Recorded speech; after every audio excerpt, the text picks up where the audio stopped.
नमस्कार, केम छो? सारू छे? TSVH આપણું જ છે। तो हम लोग बात कर रहे थे प्रीवियस क्लास के अंदर हाइड्रोजन चैप्टर के बारे में। हाइड्रोजन चैप्टर के अंदर कितने पार्ट्स है बच्चों? 4 पार्ट्स है, बराबर है। कौन से वो 4 पार्ट्स है इसके अंदर?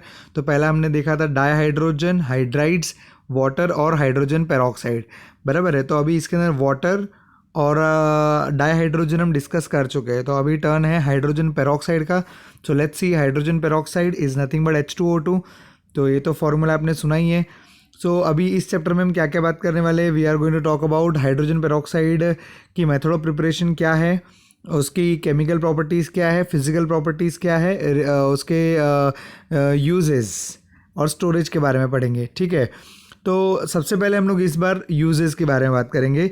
ये समझेंगे पहले कि हाइड्रोजन पेरोक्साइड आखिर यूज़ कहाँ होता है, what is the importance of it. So सबसे पहला तो आपने कई बार सुना भी होगा, ब्लीच वगैरह जो होता है उसके अंदर पेरोक्साइड यूज़ होता है, खास करके जो बालों के लिए यूज़ होता है। आपने इस तरह का कुछ देखा रहेगा, बराबर है। अगर आपको ऐसा भूत बनने में कोई इंटरेस्ट है तो आप हेयर ब्लीच के इस्तेमाल कर सकते हो। काफ़ी सारे कलर वगैरह करने से पहले या ब्लॉन्ड वगैरह करने से पहले इस तरह के ब्लीचेस का इस्तेमाल किया जाता है। इसके अलावा hydrogen peroxide is used for bleaching action in textile as well as paper pulp industries. So you must be knowing the paper pulp वगैरह जब शुरू में बनाए जाते हैं तो काफ़ी येलोइश होते हैं, फिर उसको वाइट करने के लिए एज अ ब्लीच H2O2 का इस्तेमाल होता है। Point to be noted, H2O2 is such a clean compound कि इसकी जो बाय प्रोडक्ट बनती है that is water and it is definitely harmless. क्योंकि देखो H2O2 जब सामने वाले को ऑक्सीडाइज करेगा, मतलब उसको ऑक्सीजन देगा, तो उसके बाद में उसके पास बचेगा क्या? H2O, right. तो आपने अपनी कई सारी किताबों के पीछे, मतलब जो नोटबुक्स आते हैं उसके पीछे लिखा रहता है क्लोरीन फ्री, क्लोरीन फ्री। तो क्लोरीन भी ब्लीचिंग एजेंट की तरह यूज़ होता है, लेकिन क्लोरीन की एनवायरमेंटल जो इफेक्ट है वो हार्मफुल है। On to the contrary, hydrogen peroxide की जो एनवायरमेंटल इफेक्ट है वो इतनी हार्मफुल नहीं है। ओके, सो इसके लिए यहाँ पर ब्लीचिंग एजेंट के तौर पे टेक्सटाइल और पेपर पल्प इंडस्ट्री के अंदर इसका इस्तेमाल किया जाता है। तो यहाँ पर आप इमेज के अंदर भी देख सकते हो, छोटे मोटे यूजेस आपको बताए गए हैं। ग्रीस वगैरह रिमूव करना, देन स्टेन्स वगैरह रिमूव करना, मोल्ड्स वगैरह हटाना, ये सब के लिए इसका इस्तेमाल होता है। So it's a mild disinfectant as well. Disinfectant तो अभी आप अच्छी तरह से जानते हो क्या होता है। It is also an antiseptic. और आपने देखा रहेगा कि ईयर वगैरह का क्लीनिंग करने के लिए भी H2O2 का इस्तेमाल होता है। It is known as a perhydrol when it is used as an antiseptic. Dilute solutions होता है एंटीसेप्टिक के तौर पर। Sodium perborate and percarbonate, okay, which are prepared from H2O2 are used as a high quality detergents. So H2O2 से बने हुए ही ये दोनों डिटर्जेंट की तरह यूज़ होते हैं। It is used in the synthesis of a hydroquinone, then tartaric acid and cephalosporin. So these are just some of the chemical compounds जिसके प्रिपरेशन में H2O2 का इस्तेमाल होता है। It is used in the pollution control, green chemistry। ये सबसे इसका important use है बच्चों। ओके, इसीलिए देखो मैंने यूजेस ऑफ H2O2 को भी ग्रीन कलर के बैकग्राउंड दिए, ठीक है। इसको एक बार एग्जाम्पल के जरिए हम समझते हैं। तो जैसे कि आप देख रहे हैं यहाँ पर हमने एक ब्रोमिनेशन की रिएक्शन ली है, ठीक है। इसमें क्या हो रहा है, हमने डबल को तोड़ा, मैंने सिंगल सिंगल जोड़ा, माने एडिशन। तो हमने यहाँ पर एडिशन करा है ब्रोमीन का। और यहाँ पर हमने जो सॉल्वेंट ली है वो कौन से लिए? इथेनॉल, बराबर है। सो अल्कोहलिक मीडियम यहाँ पर प्रोवाइड करा गया है, ठीक है। हेलो, गुड मॉर्निंग, जाग तो नहीं रहे हो? तो बराबर। तो अभी यहाँ पर देखो हमने ब्रोमिनेशन यहाँ पर करा और ब्रोमीन यहाँ पर ऐड हो गया, लेकिन किंतु परंतु बंधु, do you know that this ethanol is a harmful, मतलब वॉलेटाइल सॉल्वेंट है। और कभी भी देखो बच्चों आग भी पकड़ सकता है, मतलब वो अरे अल्कोहल है, इट कैन कैच फायर। तो इसकी जो और cost of, definitely cost of ethanol is also very much high. तो इसके लिए ये रिएक्शन जो है अपने को थोड़ा महंगा भी, कॉस्टली भी है और एनवायरनमेंट फ्रेंडली भी नहीं है। तो इसकी जगह पे हमने क्या करा, हमने एक दूसरी मेथड यहाँ पर अप्लाई करनी है। और इसमें हमने क्या करा है कि इंस्टेड ऑफ इथेनॉल हमने H2O2 का इस्तेमाल किया है, ठीक है। अभी H2O2 और HBr, ब्रोमीन वाटर भी नहीं लिया हमने, क्या लिया है? HBr। और HBr जब हम यूज़ करते हैं तो इससे क्या होगा, H2O2 और HBr आपस में रिएक्ट करेंगे, H2O2 HBr को ऑक्सीडाइज करेगा और ब्रोमीन जनरेट करेगा, ठीक है। सो आपको क्या मिल गया? ब्रोमीन। और यहाँ पर आपको इथेनॉल वगैरह यूज़ करने की भी ज़रूरत नहीं पड़ती है, ठीक है। तो instead of Br2 CH3 CH2OH you use H2O2 plus HBr। Okay तो सॉल्वेंट हमने रिप्लेस कर दिया, तो हो गया ना, इथेनॉल रिप्लेस हो गया, और इस रिएक्शन की जो बाई प्रोडक्ट बनेगी वो क्या रहेगी, water, and hence the reaction is very much green. So this is called as a green chemistry. आप एक पर्टिकुलर ऐसी केमिकल रिएक्शंस जिसके अंदर हार्मफुल बाई प्रोडक्ट्स हो या हार्मफुल इवन रिएक्टेंट ऑल्सो भी हार्मफुल अगर यूज़ करते तो उस इंडस्ट्री में काम करने वाले बंदों के लिए भी तो हार्मफुल हो गया ना, तो आप उसको भी अगर रिप्लेस करते हैं तो डेफिनेटली उसके मायने काफ़ी बढ़ जाते हैं, और यही ग्रीन केमिस्ट्री का प्रिंसिपल होता है. Alright, so H2O2 has a wonderful uses, especially when it comes to solvent replacements. Okay तो चलिए होपफुली आपको यूजेस ऑफ H2O2 क्लियर है. एक आप क्विक रिकैप ले लीजिए. As a hair bleach, bleaching agent in textile and pulp industry, disinfectant, antiseptic, used for making sodium perborate and percarbonate which are used in detergents, then synthesis of some chemical compounds, and to make a pollution free chemistry, that is a green chemistry. Now coming to the structures of H2O2, so yeah, you heard me right, structures, because it will have a different structure in gas phase and a solid phase. तो सबसे पहले तो आप यहाँ पर देख सकते हो कि यहाँ पर जो इसकी स्ट्रक्चर है वो ओपन बुक स्ट्रक्चर की तरह है. देखो आप देख रहे हो ये वाली जो हाइड्रोजन है और ये वाली जो हाइड्रोजन है वो दोनों एक प्लेन में नहीं है. एक ऐसा पीछे की तरफ जा रहा है, एक आगे की तरफ आ रहा है, तो इस तरह से आगे पीछे दोनों. अगर आप इस डायग्राम में देखेंगे तो आपको दिखेगा, देखो बुक की तरह है. एक ऑक्सीजन ये वाले प्लेन में आपके बुक हो रहता है ना, ओपन बुक स्ट्रक्चर भी इसको कहा जाता है. ठीक है, अभी इसके जो एंगल्स हैं ये आपको खास याद रखने, गैस फेज में और सॉलिड फेज में एनसीईआरटी में मेंशन्ड है, तो आपको ये कर लेना चाहिए एक बार. हो सके तो आप इसको याद रखिए. गैस फेज के अंदर जो है ये 111.5 डिग्री है, जबकि सॉलिड फेज के अंदर ये 90.2 डिग्री है. ठीक है, सो इसकी बॉन्ड एंगल हमने आपको बता दी अलग अलग फेज में, गैस फेज में और सॉलिड फेज के अंदर, तो ये आपको खास याद रखना है. It has a non planar structure as we discuss. Open book structure, dihedral angle दोनों का आप याद रखिए. 115 है गैस फेज के, 111.5 गैस फेज के अंदर और 90.2 in solid phase. It forms hydrate, that is H2O2.H2, और इसी के कारण इसकी जो सॉल्युबिलिटी है वो वंडरफुल है. जो हाइड्रोजन पेरोक्साइड है वो ऑलमोस्ट ऑल क्वांटिटी में वाटर के अंदर सॉल्युबल है. वाटर के मुकाबले थोड़ा सा विस्कस होता है. वाटर की डेंसिटी 1 है और इसकी डेंसिटी 1.44 है, तो थोड़ा सा विस्कस है, लेकिन इसकी सॉल्युबिलिटी पूरी तरह से, मतलब H2O2 gets dissolved in water very easily because it forms hydrate because of course the hydrogen bonding. Okay, now coming to the another part, preparation of H2O2. तो प्रिपरेशन के लिए यहाँ पर 3 से 4 मेथड दी गई है, और सबसे पहला और इम्पॉर्टेंट मेथड, इसको कॉन्सेप्चुअली समझना बहुत ज़रूरी है बच्चों. तो चलिए समझते हैं. Electrolysis of concentrated bisulphide. Bisulphide असल में आता कहाँ से, H2SO4 से. आप छोटे छोटे न्यूबॉर्न बेबी से तब से आप जानते हो, क्या जानते हो कि H2SO4 जो रहता है जब ये डिसोसिएट होएगा तो ये क्या देगा आपको, H+ देगा और HSO4- देगा. यस और नो. और ये HSO4- है वो क्या कहलाता है, बाईसल्फेट. ठीक है सर. ओ सर क्या हुआ बेटा, सर H2SO4 तो 2H++ सल्फेट ऐसा नहीं देगा. परफेक्ट, दे सकता है, लेकिन आपको ये पता रहेगा कि 2H+ जो देना रहता है वो एक साथ में दोनों नहीं दिए जाते, वो हमेशा स्टेप वाइज दिए जाते हैं. और पहला H+ देना बहुत ही आसान होता है और दूसरा H+ देना हमेशा कंपैरेटिवली मुश्किल होता है. ठीक है, तो जब हम हाईली कॉन्सेंट्रेटेड एसिड ले रहे हैं, जैसे कि हमने यहाँ पर लिया हुआ है 50% H2SO4, तो 50% H2SO4 के अंदर क्या होता है कि H+ की पॉपुलेशन इतनी ज़्यादा होती है कि वो रिएक्शन को फर्दर, जो सेकेंड वाली रिएक्शन होती है एनीवेज रिवर्सिबल होती है हाईली, और उस रिएक्शन को वो ईजिली होने देता नहीं है. तो मेजॉरिटी जो रहता है वो मोनो आयोनाइज्ड स्टेट के अंदर एग्जिस्ट करेगा when it is highly concentrated H2SO4.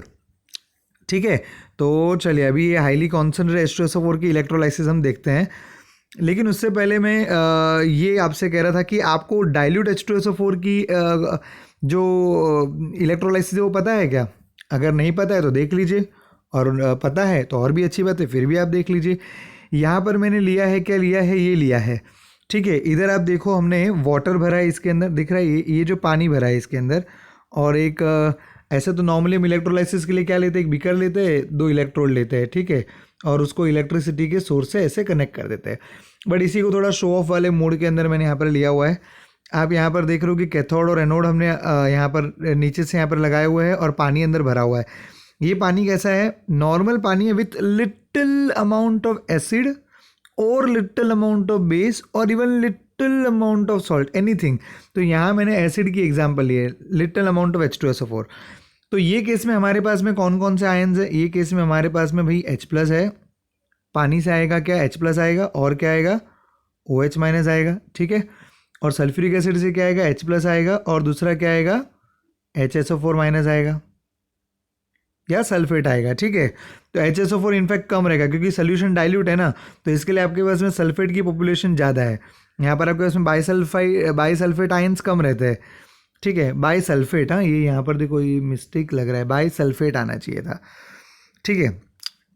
सो यहाँ पर हमने देख रहे हैं कि जब डाइल्यूट H2SO4 आप लेते हो तब आपके पास में कंपटीशन किस में है, कटायन में तो कंपटीशन है ही नहीं क्योंकि पानी से भी H+ आ रहा है और सल्फ्यूरिक एसिड से भी H+ आ रहा है।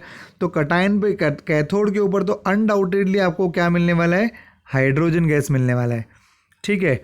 और अगर हम बात करें एनोड के ऊपर तो यहाँ पर देखिए दो अनायन है, एक OH- है और एक सल्फेट है। तो OH- और सल्फेट में कंपटीशन होगी और जीतेगा कौन, OH- क्योंकि इसकी पॉपुलेशन भी ज़्यादा है और इसकी इलेक्ट्रोड पोटेंशियल जो है, बराबर है, ऑक्सीडेशन पोटेंशियल जो है वो उसकी ज़्यादा है। अब ये ऑक्सीडेशन पोटेंशियल क्या होता है ये आपको मैं 12th स्टैंडर्ड का एक टॉपिक है इलेक्ट्रोकेमिस्ट्री, उसमें डिटेल में बताऊंगा। अभी के लिए खाली अब इतना याद रख लीजिए कि इन दोनों की कंपटीशन में OH जीत जाएगा, ठीक है। और जब OH जीतेगा तो यहाँ पर आप देख सकते हैं आपको ऑक्सीजन गैस की बुड़बुड़ दिखाई दे रही है, ठीक है। ऑलराइट, क्लियर है ना। और अगर आप रेशियो अगर आप देखेंगे ना H2 और OH का निकलने का, तो हाइड्रोजन की जो निकलने की रेशियो है वो डबल है। इसके लिए आप देख सकते हो, देखो येलो वाली बलून जो है वो double the size of oxygen gas है कि नहीं, ठीक है। बहरहाल वो यहाँ पर मेरा मसला नहीं है, वो तो हम इलेक्ट्रोकेमिस्ट्री में डिटेल में डिस्कस करेंगे। फिलहाल आप मेरे को खाली ये बता दीजिए कि क्या आपको ये समझ में आ गया कि डाइल्यूट H2SO4 लेने पर एक जगह पर हाइड्रोजन गैस आएगी और दूसरी जगह पर ऑक्सीजन आएगी, इसको खास समझ लीजिए। अब हम क्या ले रहे हैं, लेकिन कॉन्सेंट्रेटेड ले रहे हैं, और कॉन्सेंट्रेटेड के अंदर क्या है, हमारे पास में H+ तो है ही, कटायन में तो और कोई है ही नहीं, सल्फ्यूरिक एसिड है और पानी है, पानी से भी H+ आएगा, सल्फ्यूरिक एसिड से भी H+ आएगा। तो अनडाउटेडली अनकॉम्पिटिटिवली H+ जो है वो कैथोड की तरफ जाएगा और वहाँ पर हाइड्रोजन गैस लिबरेट होगी। अब एनोड की बात करें अगर हम लोग, तो एनोड के ऊपर क्या होएगा, जो बाइसल्फेट आयंस है वो इलेक्ट्रोलाइज होंगे और मतलब वो ऑक्सीडेशन में जाएंगे और उसका क्या बन जाएगा, यहाँ पर मार्शल एसिड बन जाएगा। यस, ये जो आप यहाँ पर देख रहे हैं ना, इसका जो नाम है मैं एक बार लिख देता हूँ आपकी जानकारी के लिए। जो स्ट्रक्चर आपको जो देख रहे हैं थोड़ा सा दिख के डरावना लग रहा है लेकिन बहुत ईजी है। इसकी जो फॉर्मूला है वो है H2S2O8, ठीक है, H2S2O8, और इसको कहा जाता है मार्शल्स एसिड। क्या कहते हैं इसको हम लोग, मार्शल्स एसिड। ओके, नाम याद कर लीजिए, बहुत इंपॉर्टेंट नाम है ये। मार्शल्स एसिड मिला हम लोग को, किससे मिला हम लोग को, बाइसल्फेट से। तो बाइसल्फेट का इलेक्ट्रोलाइसिस हुआ और यहाँ पर आप देखो एनोड के अंदर क्या होता है, इलेक्ट्रॉन का लॉस होता है। तो यहाँ पर आप देखिए कि ऑक्सीजन जो पहले -2 में था, अब वो यहाँ पर दो ऑक्सीजन जो -1 में आने वाले, तो -2 से -1, ठीक है। तो ये ऑक्सीडेशन हुआ ना। सो एनोड के ऊपर हमेशा ऑक्सीडेशन होता है और कैथोड पे रिडक्शन होता है, गेन ऑफ इलेक्ट्रॉन होता है, ठीक है। कैथोड पे क्या होगा, कटायन जाएगा, इलेक्ट्रॉन को एक्सेप्ट करता है, और एनोड पे क्या होता है, अनायन जाता है और इलेक्ट्रॉन का लॉस करते हैं। तो यहाँ पर 2 इलेक्ट्रॉन की लॉस होके ये क्या बन गया आपका, मार्शल एसिड बन गया, ठीक है। तो अब ये मार्शल एसिड जो है सर, इसकी स्ट्रक्चर क्या है ये समझ में नहीं आ रहा है, क्या लिखा है आपने, कोई बात नहीं। देखिए इसके अगला अभी जो है आप वो स्ट्रक्चर ही इसका देख लीजिए। यहाँ पर फिर से देखो वही कॉमन सी मिस्टेक है, आई जस्ट रेक्टिफाई दिस। ये जो आप देख रहे हो ये क्या हो गया आपका, इस तरह से है, ओके। हाँ, अब आप ये क्या है, ये आपका सल्फ्यूरिक एसिड। जब ये H अगर यहाँ पर था तो ये सल्फ्यूरिक एसिड कहलाएगा, अब ये H यहाँ पर नहीं है तो ये क्या कहलाएगा, बाय सल्फेट। क्या कहलाएगा, bisulphate. Let me scratch this once again, ये बाय सल्फाइट नहीं है, हाँ बाय सल्फेट है। और बाय सल्फेट का भी क्या बन गया, ये देखो, ये सल्फ्यूरिक एसिड वाला हिस्सा आपका और ये भी सल्फ्यूरिक एसिड वाला हिस्सा, दोनों आपस में जुड़ गए। और यहाँ पर देखो क्या क्रिएट हुआ है, यहाँ पर OO लिंकेज। क्या क्रिएट हुआ है, यहाँ पर OO लिंकेज क्रिएट हुआ है। तो OO लिंकेज के कारण इसको हम लोग क्या कहते हैं, पेरोक्सी डाइसल्फ्यूरिक एसिड। क्या कहते हैं इसको हम लोग, पेरोक्सी डाइसल्फ्यूरिक एसिड। और ये पेरोक्सी डाइसल्फ्यूरिक एसिड जो बना है इसको अब हम क्या करने वाले हैं, हाइड्रोलिसिस करने वाले हैं। तो इसका जब हाइड्रोलिसिस करेंगे तो हमें क्या मिलेगा, H2O2। क्या मिलेगा, H2O2। सो ये हो गया इलेक्ट्रोलाइटिक मेथड ऑफ प्रिपरेशन। सो आपको पूछा जाता है कि भाई H2O2 को इलेक्ट्रोलाइटिक मेथड से कैसे प्रिपेयर करेंगे, तो सिंपली याद रखो highly concentrated sulphuric acid, 50% concentrated sulphuric acid रहेगा। So you will get Marshall acid at anode which on further hydrolysis gives you peroxide. ठीक है, लेकिन अगर डाइल्यूट सल्फ्यूरिक एसिड रहेगा तो बच्चों H2 और O2 मिलेगा। तो ये खास ध्यान में रखो, डाइल्यूट सल्फ्यूरिक एसिड का इलेक्ट्रोलाइसिस अलग होता है और कॉन्सेंट्रेटेड का इलेक्ट्रोलाइसिस अलग होता है। इलेक्ट्रोलाइसिस के फंडामेंटल की वीडियो भी मेरे पास में एक है, वो भी मैं इसके अंदर साथ में अपलोड कर दूंगा। तो जिसके इलेक्ट्रोलाइसिस के फंडामेंटल्स वीक है तो वो वहाँ पर एक बार चेकआउट कर सकते हैं। ठीक है, चलिए आगे बढ़ते हैं। अभी हम लोग अगली मेथड ऑफ प्रिपरेशन जो है ये है बेरियम पेरोक्साइड से। ठीक है, BaO2, अक्सर बच्चे हैं ना BaO2 को बेरियम ऑक्साइड बोलते हैं, नहीं, बेरियम की वैलेंसी +2 है तो ऑक्सीजन का -2 है, तो barium oxide will be BaO, that's it, बाओ। ओके, लेकिन BaO2 is nothing but what, barium peroxide. तो बेरियम पेरोक्साइड की आप यहाँ पर स्ट्रक्चर देख रहे हो, स्ट्रक्चर के अंदर क्लियर है कि यहाँ पर देखिए OO लिंकेज है। क्या है इसके अंदर, OO लिंकेज है, मतलब ये पेरोक्साइड है। अब इसको हमने क्या करना है, H2SO4 से ट्रीट करना है। तो बेरियम जो है वो किसके साथ चला जाएगा, सल्फेट के साथ में, इसका बन गया बेरियम सल्फेट और H2O2 हमें मिल गया। ठीक है, तो ये H2O2 की प्रिपरेशन की मेथड है। और उसके ही जैसा अब यहाँ पर एक और मेथड हम देख रहे हैं, ये है पोटेशियम पेरोक्सो डाइसल्फेट। देखो कुछ भी, मतलब अभी आप 2 मिनट पहले ही हमने एक रिएक्शन देखा जिसमें हमने क्या लिया था, पेरोक्सो डाइसल्फ्यूरिक एसिड। अरे अभी तो लिया था मार्शल एसिड, मार्शल है ना, यहाँ पर OH था, इसकी जगह पे यहाँ पे ओके, मतलब instead of the acid we have taken the salt. Okay, we have taken potassium peroxo disulphate. अभी हमने 2 मिनट पहले क्या लिया था, पेरोक्सो डाइसल्फ्यूरिक एसिड मिला था ना हमें एनोड पे, ये वही रिएक्शन है, K2H2O8। यस, हमने क्या लिखा था वहाँ पे, H2H2O8 लिखा था ना। हाँ बस तो ये वही है, उसका सॉल्ट फॉर्म ले लिया हमने। तो सॉल्ट फॉर्म लेके अगर आप उसके बाद में क्या करते थे, हमने डाइसल्फ्यूरिक जो हमें मिलता था पेरोक्सो डाइसल्फ्यूरिक, क्या करते थे उसका, यस करेक्ट, क्या करते थे, हाइड्रोलिसिस करते थे। तो यहाँ पर भी हमें वही करना है, हाइड्रोलिसिस करना है, लेकिन खाली फुगड़ का शो ऑफ करने के लिए हमने वाटर की जगह हमने यहाँ पर क्या ले रखा है, हैवी वाटर ले रखा है। मतलब H2O की जगह हमने लिया है D2O। तो D2O अगर आप लोगे तो आपको क्या मिलेगा, H2O2 की जगह क्या मिलेगा, D2O2 मिलेगा, है ना, एकदम आसान। H2O2 लोगे, सॉरी H2O लोगे तो H2O2 मिलेगा, D2O लोगे तो D2O2 मिलेगा। जैसी करनी वैसी भरनी, है ना, जैसा बोओगे वैसा ही पाओगे। तो ये तो साधारण सा नियम है, इसको आप समझ लीजिए। तो ये हो गया आपके सेकंड मेथड ऑफ प्रिपरेशन। देखो मैं इसको थर्ड मेथड नहीं मानता, माने ये तो क्या है, ये तो वापस से वही रिपीट मेथड ही है, खाली इंस्टेड ऑफ एसिड यहाँ पर सॉल्ट ले रखा है। ठीक है, चलिए will go ahead. The next method is industrial method of preparation. This is an auto oxidation method. यहाँ पर एक कंपाउंड लिया गया है 2-इथाइल एंथ्राक्विनॉल। ठीक है, ये देखो ये पोजीशन नंबर 1 है और ये पोजीशन नंबर 2 है। ठीक है, ये वाला इथाइल जहाँ पर जुड़ा है वो पोजीशन नंबर 2 है। इस तरह के जो कॉम्प्लेक्स कंपाउंड्स होते हैं, मल्टी रिंग कंपाउंड होते हैं, उसके अंदर नंबरिंग फिक्स होती है। तो ऐसा मत सोचो कि OH को देख के आप नंबर देते हो, नहीं, जहाँ पर मैंने डॉट किया है ये पोजीशन नंबर 1 फिक्स है। इथाइल जहाँ पर जुड़ा हो पोजीशन नंबर 2 फिक्स है, चाहे कोई वहाँ पर जुड़ा हो या ना जुड़ा हो। ठीक है, तो ये हो गया 2-इथाइल एंथ्राक्विनॉल। ठीक है, ये क्विनॉल है, OH है, इसके लिए ऑल है। अभी इसका ऑक्सीडेशन हो जाएगा, कैसे ऑक्सीडेशन हो जाएगा, एयर की वजह से। ठीक है, एरियल ऑक्सीडेशन, पड़े पड़े खुद से ऑक्सीडाइज होगा, आपका किसी ऑक्सीडाइजिंग एजेंट डालने की ज़रूरत नहीं है, स्वतः ऑक्सीडाइज होएगा और उसका बन जाएगा एंथ्राक्विनओन। ठीक है, क्विनऑल का क्या बन जाएगा, क्विनओन। ठीक है, क्विनोन बन जाएगा और इस तरह से यहाँ पर आपको H2O2 बाई प्रोडक्ट में मिलेगा। तो H2O2 बनाने का ये इंडस्ट्रियल मेथड है। ठीक है, तो आपको पूछा जाएगा, आपको ज़्यादा नहीं समझ में आ रहा, लोड मत लीजिए, खाली इतना याद रख लीजिए भाई H2O2 लार्ज स्केल पे प्रिपेयर कैसे करते हैं। तो इट इज़ प्रिपेयर्ड यूजिंग 2-इथाइल anthraquinol by auto oxidation method. ठीक है, इससे जो H2O2 में हमें मिलता है वो ऑलमोस्ट 1% H2O2 रहता है, बिकॉज हमने एक्वस सोल्यूशन यहाँ पर ली हुई है।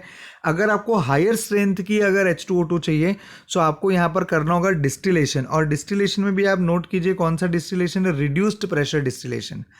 अभी रिड्यूस्ड प्रेशर डिस्टिलेशन क्या होता है ना, कि जब आप डिस्टिलेशन करा रहे हो तो वहाँ पर वैक्यूम लगा दिया जाता है, क्योंकि क्या होता है कि कुछ कंपाउंड है डिस्टिलेशन का। देखो आप कॉमन फंडा तो जानते हो भाई, गर्म करो वो चीज़ इवापोरेट होगी, उसको साइड में लेकर ठंडा करके कंडेंस करके जमा कर लो, है ना आसान, इसी यही डिस्टिलेशन है।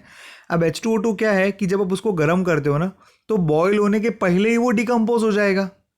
मतलब मान लीजिए अगर उसकी बॉइलिंग पॉइंट 50 डिग्री है, मान लीजिए एग्जांपल दे रहा हूँ, अगर उसकी बॉइलिंग पॉइंट 50 डिग्री है तो मैं उसको जब गर्म कर रहा हूँ तो 30-40 डिग्री पे पहले वो डिकम्पोज हो जाएगा। मतलब बॉयल होने के पहले ही वो क्या हो रहा है, डिकम्पोज हो सकता है। तो ऐसे केस में हम क्या करते हैं कि बाहरी प्रेशर कम कर देते हैं। बॉइलिंग पॉइंट क्या होता है कि बाहर के प्रेशर पे डिपेंड करता है। इसकी भी डिटेल थियरी हम लोग सोल्यूशन कॉलिगेटिव प्रॉपर्टी चैप्टर में लेंगे। तो इसमें कैसा होता है कि बाहर का प्रेशर जब हम कम कर देते, रिड्यूस कर देते, तो बॉइलिंग जो है वो कम टेम्परेचर पे होता है। और इसी तरह से आप क्या करते हैं, H2O2 को डिकम्पोज होने से बचा लेते हैं। तो अगर आपको समझा तो अभिनंदन, नहीं समझा तो हार्दिक अभिनंदन। आप इतना इसमें याद करिए कि रिड्यूस प्रेशर डिस्टिलेशन के ज़रिए आप 1% से उसको और हायर परसेंटेज 85% तक भी ले जा सकते हैं। और 100% प्योर H2O2 के लिए फिर आप फ्रीजिंग मेथड का इस्तेमाल कर सकते हैं। ठीक है, तो इंडस्ट्रियल मेथड हो गई, ये आपके हो गए मेथड्स ऑफ प्रिपरेशन। अब आगे बढ़ते हैं रिएक्शंस ऑफ H2O2 में। तो H2O2 में देखो एकदम बड़ा रिएक्टिव कंपाउंड है ये। पहले तो आप ये समझ लीजिए कि उसके पास में जो लिंकेज है वो कौन सी है, ओ लिंकेज है। ठीक है, और O और O की ओवरलैप कोई खास स्ट्रॉन्ग ओवरलैप नहीं होती, इसके लिए बड़ी आसानी से इसको तोड़ा जा सकता है। Now cherry on the cake, H2O2 में ऑक्सीजन की ऑक्सीडेशन नंबर क्या है, -1 है कि नहीं। आपको इतनी तो रेडॉक्स रिएक्शन आती है। H2O2 में हाइड्रोजन इसमें किस में होता है, +1 में होता है। तो +1 × 2 हो गया, +2 goes on that side, -2 divide by 2 -1। ठीक है, तो पेरोक्साइड के अंदर ऑक्सीजन -1 में होता है। अब ऑक्सीजन जो है वो -1 से -2 में भी जा सकता है रिएक्शन के दौरान, या वो -1 से वो 0 में भी जा सकता है रिएक्शन के दौरान। मतलब ये -1 से बढ़ भी सकता है और -1 से घट भी सकता है, बराबर है। मतलब ड्यूरिंग द रिएक्शन वो इलेक्ट्रॉन एक्सेप्ट भी कर सकता है, डोनेट भी कर सकता है, डिपेंड सामने बंदा कौन सा है।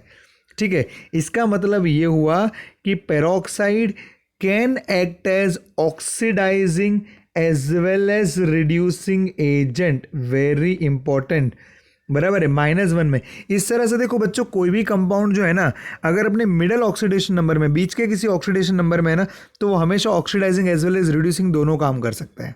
जैसे मैं आपको एक सिंपल एग्जांपल देता हूँ। आपने सुना है कमिनोफोर जो है ये ऑक्सीडाइजिंग एजेंट है कि रिड्यूसिंग एजेंट है? Of course oxidising.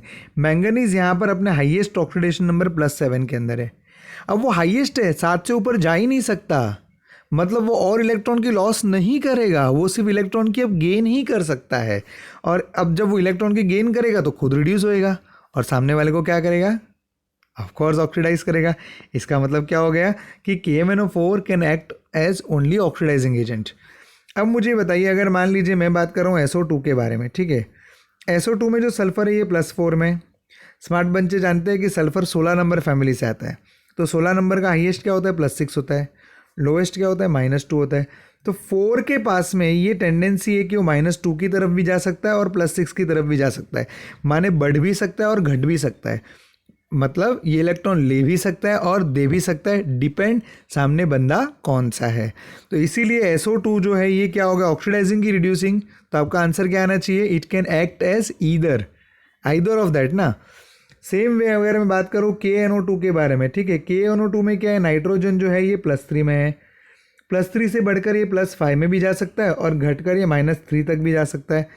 तो इसके लिए KNO2 भी क्या हो गया, oxidising as well as reducing. तो जो भी अपने मिडल ऑक्सीडेशन नंबर में रहेगा ना, वो ऑक्सीडेशन में भी जा सकता है और रिडक्शन में भी जा सकता है, डिपेंड करता है कि सामने कौन है। तो H2O2 की बात करें तो यस, यहाँ पर भी सेम ही चीज़ है। Hydrogen peroxide shows oxidizing as well as reducing property, that too in acidic as well as basic medium. Let's check out some reaction to understand that. तो first we will take acidic medium. यहाँ पर आप देख सकते हो कि पहले reaction में हमने क्या करा, फेरस का फेरिक बना दिया, और लेड सल्फाइड है तो उसका क्या बना दिया, लेड सल्फेट। अभी यहाँ पर जो मज़े की बात है जो आपको नोट करनी है वो ये है, जो कॉन्सेप्चुअल क्वेश्चन है और आपके एंट्रेंस के अंदर यही पूछा गया है कि जब ये ऑक्सीडाइजिंग एक्शन काम कर रहा है, मतलब सामने वाले को ऑक्सीडाइज कर रहा है, तो ऑब्वियसली बदले में खुद क्या होगा, रिड्यूस होगा। और जब वो रिड्यूस होता है तो H2O2 चाहे कैसा भी रिएक्शन हो, वो सामने वाले को ऑक्सीडाइज करेगा और खुद रिड्यूस होगा, और रिड्यूस होकर एक ही चीज़ बन सकता है, वो है H2O, क्योंकि H2O2 में ये -1 है और यहाँ पर -2 है कि नहीं। तो घटा कि नहीं घटा, ये -1 से -2 घट गया ना। तो हमेशा याद रखो, ये कॉमन सेंस की बात होती है। कई बार रिएक्शन बहुत कॉम्प्लेक्स होता है, लेकिन पूछा अंत में ये रहता है क्वेश्चन में कि भाई H2O2 का क्या बनेगा। अरे भाई अगर H2O2 सामने वाले को ऑक्सीडाइज कर रहा है तो खुद रिड्यूस होकर वाटर ही बनेगा ना, और क्या बनेगा। ओके ठीक है। और उसी तरह से जब वो सामने वाले को क्या करता है, रिड्यूस करता है, अगर वो सामने वाले को रिड्यूस करेगा तो बदले में खुद क्या होगा, ऑफ कोर्स ऑक्सीडाइज हो जाएगा। तो उसका क्या बन जाएगा, O2, समझा क्या, मोटू, बराबर है। सो H2O2 का क्या बन जाएगा, O2 बन जाएगा। तो ये क्या हो गया, -1 से किस में आ गया, 0 में आ गया, है ना। कॉन्सेप्ट क्लियर हो रहा है, ठीक है। चलिए, तो अभी सर ये सारे रिएक्शन हमको रटने होंगे, नहीं रटने नहीं है भाई, समझ लेना है कि फेरस रहेगा उसका ऑक्सीडेशन करके फेरिक बनाएगा, सल्फाइड है उसको ऑक्सीडेशन करके सल्फेट बनाएगा, ऐसा ही, ठीक है। ओके, अभी दूसरा रिएक्शन यहाँ पर लिया है हमने, रिड्यूसिंग एक्शन। यहाँ पर हमने HOCl बोले तो हाइपोक्लोरस एसिड, क्या है ये, हाइपोक्लोरस एसिड। तो हाइपोक्लोरस एसिड के साथ में वो क्या लिबरेट कर रहा है, O2 लिबरेट कर रहा है। और क्लोरीन जो है वो यहाँ पर देखो +1 में है, हाँ, HOCl में क्लोरीन +1 में होता है, और ये +1 से किस में आ गया, -1 में आ गया।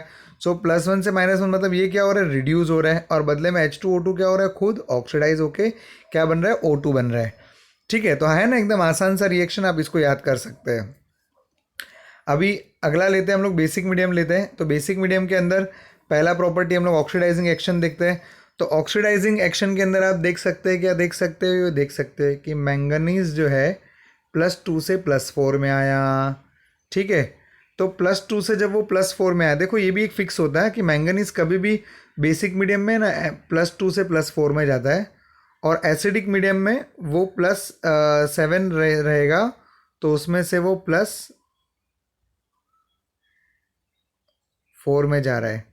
एसिडिक मीडियम में वो +2 में जाता है, और बेसिक मीडियम में वो +4 में जाएगा, फिक्स होता है, ठीक है। मैंगनीज के कंपाउंड हम लोग डिटेल में डिस्कस करेंगे, तो डोंट वरी फॉर दैट। अभी खाली इतना आप देखिए कि मैंगनीज जो है ये +2 से +4 में गया, माने क्या हो गया, ऑक्सीडाइज हुआ, बदले में H2O2 रिड्यूस होकर क्या बन गया, वाटर। फिर दूसरा देखते हैं, यहाँ पर देखिए आयोडीन लिया था, उसका क्या बन गया, आयोडाइन बन गया, ठीक है, ठीक है, ओके। और यहाँ पर देखिए H2O2 का क्या बन गया, O2, समझा क्या, मोटू, यस सर। अभी यहाँ पर हमने क्या लिया है, H2O2, उसका क्या बन गया, O2। सर ये अब क्या बता रहे हो, ऑब्वियसली मैं तो वही बता रहा हूँ, कोई एकदम आसान सी बात है भाई, कि जब भी H2O2 सामने वाले को रिड्यूस करेगा तो खुद ऑक्सीडाइज होके क्या बनेगा, O2, ये फिक्स है भाई, समझ गए ना, है ना, एकदम आसान, ठीक है। चलिए अभी आगे लेते हैं हम लोग इसमें, storage of H2O2। Hydrogen peroxide को स्टोर किस में करोगे, ऑफकोर्स उसको तपेली में भर के तो नहीं रखेंगे ना, तो उसको हम किस में रखते हैं, उसको हम अम्बेड कलर्ड बॉटल के अंदर भर के रखते हैं। क्यों, क्योंकि मैंने आपको थोड़ी देर पहले ही बताया H2O2 की जो O बॉन्ड है वो काफ़ी वीक होती है, तो लाइट के प्रेजेंस में वो बॉन्ड ब्रेक हो सकती है।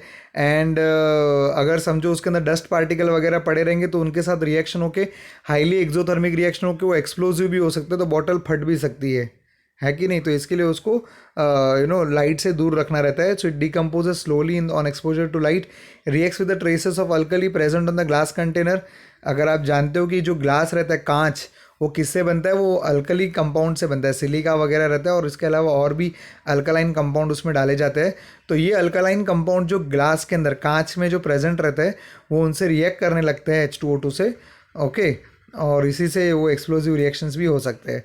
इसके लिए उसको स्टोर किया जाता है वैक्स कोटिंग किया हुआ ग्लास बॉटल, या तो फिर सिंपली प्लास्टिक बॉटल के अंदर उसको स्टोर कीजिए। And urea is added as a stabilizer in that, and it is to be kept away from dust, as I already say the dust can induce the explosion, okay. तो इसके लिए इसे अच्छे से स्टोर करना बहुत ज़रूरी है। Alright, that was quite easy. Now coming to the strength of H2O2। अभी मार्केट में जो H2O2 मिलता है ना, वो या तो परसेंटेज स्ट्रेंथ में मिलता है या तो वॉल्यूम स्ट्रेंथ में मिलता है। और इंडस्ट्रियली अगर आप H2O2 की बात करते हो तो volume strength is a most common. अब सर ये वॉल्यूम स्ट्रेंथ क्या होता है, volume strength is something like this. Obviously pure H2O2 is a pale blue, very light, very light blue. In fact you can't even see that blue color, okay. So you will see water is blue more than blue है, पानी पानी पानी। अब peroxide बहुत light दिखता है, so we have it in our laboratory, will show you. Okay, so 30% H2O2 is labelled as 100 volume. ठीक है, 30% H2O2 is labelled as what, 100 volume. And what you call आपका जो ये दूसरा 30% को तो 100 वॉल्यूम बोलते हैं, और 3% को हम लोग क्या बोलते हैं, 10 वॉल्यूम। ओके, समझ में आ गया ना, बराबर है। क्या क्या अरे अरे सर सर वेट, अरे क्या क्या समझा, हाउ हाउ क्या बोल रहे थे आप? नहीं नहीं, कुछ समझा नहीं है। 30% 100 वॉल्यूम मतलब क्या, नहीं समझा? तो इसके लिए आपको देखना पड़ेगा मेरा सेकेंड वीडियो। ठीक है, तो ये हमने हाइड्रोजन पेरोक्साइड की सारी बातें कर ली। वॉल्यूम्स रेंज जो है काफ़ी इंपॉर्टेंट टॉपिक है, छोटा सा टॉपिक है, लेकिन फिर भी मैंने उसको सेपरेट वीडियो में रखा है। इसके ऊपर न्यूमेरिकल प्रॉब्लम्स खास पूछे जाते हैं। तो चलिए डिस्कस करते हैं हम लोग स्ट्रेंथ ऑफ H2O2। ऑलराइट, चलिए बाय बाय।